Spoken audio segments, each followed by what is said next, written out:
And we are back, and you are listening to News and Views with Pagamile Hlubi Majola. I am your guest presenter for the second day of Ramadan.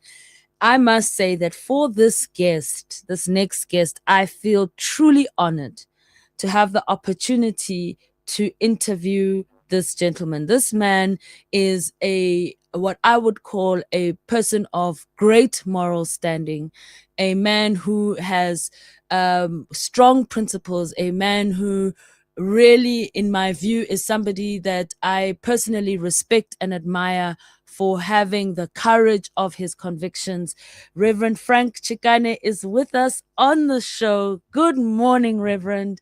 I hope you are well on this day, and thank you so much for gracing us on News and Views on Salam Media, sir. Reverend, we can't hear you. I think you're muted. I'm going to ask the guys to. Yeah, no, good morning. You can hear me now. Okay, I still seem to be struggling to hear you, but we're going to resolve that with you now. And I do apologize for that. We've just had a few issues, but it seems they've solved it. Let's try that again. Yeah, good morning. Can you hear me? There we Perfect. go. Yeah. Wonderful. Thank No, you. I'm, Thank you. I'm saying good morning to you and your listeners and those who watch your program. Yeah. Thank you so much, Reverend. Thank you so much for being on this show. You are currently, according to what I'm reading here in the bio, the chairperson of the South African chapter of the Anti-Apartheid movement. Yeah. And you have been very involved in Palestinian activism. And this is actually why we are having you on the program today. We'd like for you to just take us through some of the programs that the chapter is focusing on, particularly at this time. I think you're probably very conscious of what's happening geopolitically with the United States, and also the fact that we now have an ambassador who's made it very clear that his goal is to shift South Africa away from its ICJ case, which is really was the correct stance that South Africa took with regards to the genocide in Palestine. When you consider all of these issues, when you consider that in the White House we have somebody who's completely weaponized against social justice and genuine equality, and who actively sides with the apartheid state of Israel, how do you, as the anti-apartheid movement now, how are you adjusting to the situation, and what do you think, or how are you going to navigate this space right now? Yeah. Let me start where you have started, I mean, where you've ended, so I can come to the chapter after that. You know, the Secretary of State of the United States and the Vice President, the speeches they've made recently are more helpful than ever before. I always said to people, don't spend too much time on President Trump as if he is the manifestation of a problem in his personal capacity. This is a project of a huge number of people in Europe and the United States. It's a project of racist, white supremacist ideology. Now it has been expressed. I can't believe how open they have been in the last few days. It's really saying that they want to take that clock backwards. Europe, white supremacists colonized the world, enslaved us, colonized the world. The imperial forces defeated our people and make them their subjects. What they are saying is, in the last few years, this is changing their influence in the world as white supremacists. I want to be very clear. It's not against all whites. Absolutely. But it's this particular group of people who think that whites have the right to dominate the world. In fact, they use the word dominate. Mm. In They that do. they fear others will dominate them. Now I Mm. understand even better why Mm. they want to keep nuclear weapons. We say to them, let's remove nuclear weapons completely Mm. in the world.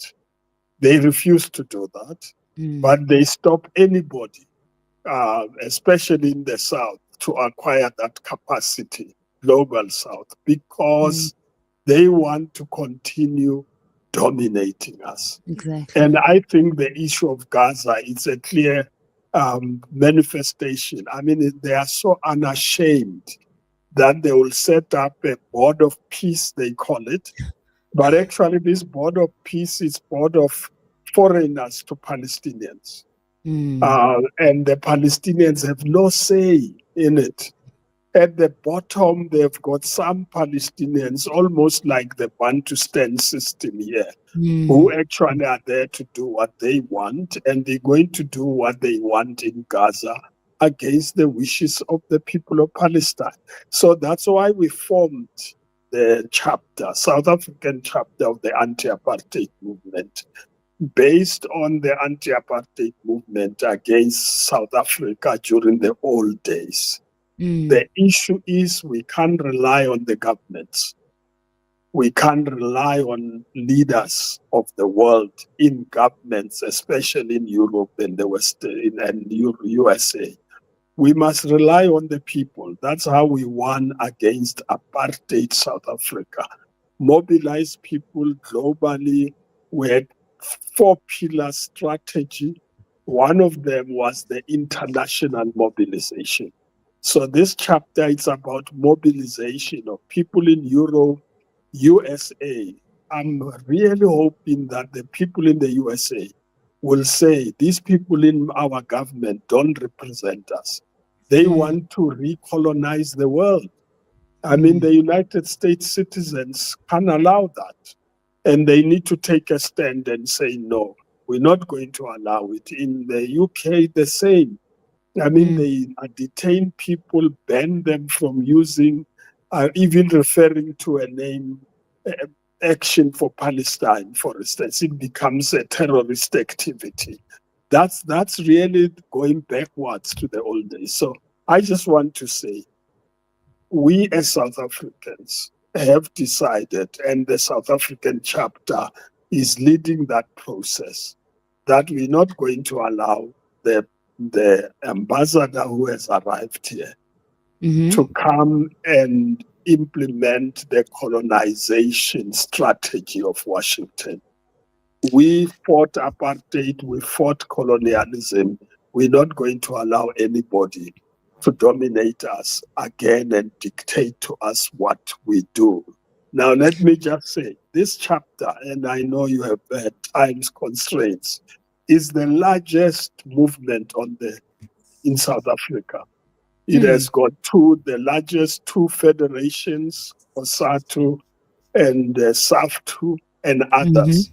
It has Mm. got the SACC, the Muslim Judicial Council, Mm. the South African Jews for a Free Palestine. Mm. When you put them together, there are millions of Mm. people in this country who support what we are talking about. And I believe it's time to mobilize South Africans to take a stand. I absolutely agree with you, Reverend, because our sovereignty is actually being threatened. The Yeah, United States is not hiding who they are. Perhaps in the past they would have used softer language, but yeah, now the mask is off. They are explicit. If you listen to Marco Rubio's most recent presentations yeah, to European nations, they make it absolutely clear that their plan is to recolonize. In fact, he called yeah, upon Europeans to stop apologizing for the crimes that they committed under colonialism, to embrace that great age, to use his words, and he explicitly said to them that the agenda of the Trump administration is to actually restart that entire campaign once again for the benefit of white supremacists. And it leads me back to your organization, and I'm so glad you outlined all of the various organizations that are aligned with you, you. What are some of the programs that you have planned? Whether it's, you know, campaigns that you have planned, that you've got lined up as a mechanism to mobilize South Africans around this very important issue? Well, there's one side. One side is the campaign to free Palestine. And we've got thematic groups that work on different issues of it. There's no time to go into the details, but that list can be found. And then in terms of mobilizing South Africa, that's why we released a statement recently to say South Africa is under threat, our sovereignty is being threatened, and that we need to mobilize. So, for instance, we're saying the South African Council of Churches has got the majority of Christians in this country, from the Catholics, Anglicans, Methodists, up to Pentecostals, Evangelicals, African independent churches. If they all are mobilized, because this is a moral issue, it's not a political issue anymore. It is a Absolutely. moral issue that there is a threat by a white supremacist group in the world that wants to take us back to the oppression of the people and dictating what they can do and what they can't do. And this is the time to go church by church, congregation by congregation. You know, the Catholics are good at this. When they make a decision, they send a pastoral letter. It goes to all the congregations. We need to mobilize the churches to take a stand. The trade union movement must do the same. Those who are in the chapter, about 3 million followers. We need to actually mobilize the workers of this country the way we did when we fought apartheid. Then we must go sector by sector in terms of professionals, whether it's legal fraternity or it's medical health areas. We need to get everybody sector by sector. We did it during the UDF days when we fought apartheid. Then we must take it down, drill down to street by street, so that if these imperialist colonial forces want to take us on, they will have to take every South African on. And I think that's what we should do. We know how to do it, those of my age, because we did it during the UDF days. We worked up to street level. When I came back from work, the community there would tell me what car came through that street and slowed down next to my house. We knew who's coming into the street and coming out of the street. And we have the capacity to do this. I think this matter now is serious. The United States has declared it to Europe that that's what they want to do. We must mobilize the rest of the global South to resist this. And this is the time for us to do it. Reverend, I wish we had more time, because there is so much I would love to unpack with you. Not just the work that you did in the UDF days, which, as you know, the majority of South Africans we have really benefited from, but also just to understand in more detail what this campaign entails. But the message is very clear that we do need to unite around defending South Africa's sovereignty and defending South Africa's democratic choices. We have challenges as a country, that is true, but at the end of the day, we chose a path of peace and reconciliation and transformation, and we shouldn't allow outsiders to interfere with our project and take us back to the bad old days of apartheid and reinstall white supremacist notions. So thank you so much for your time once again, Reverend. I really, really appreciate it. And of course, as Salam Media, we would love to engage you once again. As you have events, campaigns, please reach out to us. We would love to hear more so that we can also play our role in mobilizing society on this very, very important issue.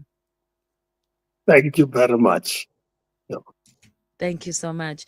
Well, that was Reverend Frank Chikane telling us more about his organization. He's the chairperson of the South African chapter of the Anti-Apartheid movement. And I think we really, I think it is so important that we have these movements in this country, because unfortunately, if you'd been listening to the show in the last 2 hours, you would have heard from class who represents, unfortunately, a growing number of people who are swallowing the propaganda of apartheid Israel, which is to somehow justify the genocide against Palestinians. And I don't want us to isolate this issue as if, this is strictly about defending Palestinians, which, by the way, is very, very important. We must do as a country that survived and built itself up after apartheid. But more importantly, we have to understand that what is happening in the world is a mushrooming, a regrowth of white supremacy, fascism, as very clearly outlined by Patrick Bond earlier in the show. And I think it's really important that for all of us, we need to start being conscious, we need to start being aware, we need to start reading and informing ourselves of what's happening. And we also need to do our bit to protect our independence as a country. However, we might feel about the government and its failures, there can never be a situation where some right wing outsider decides to determine for us what should happen in South Africa. We must always be the ones to drive that boat. If we are unhappy with our government, we must be the ones to remove them. And it should not happen with the interference of white supremacists and colonizers. So I'm very, very, excited and pleased that we had the opportunity to speak to Reverend Frank Chikane on these issues. And I hope that going forward, we'll be able to unpack some more. So now we're going to have a quick break before we go into the last segment of the show. Stay tuned to News and Views.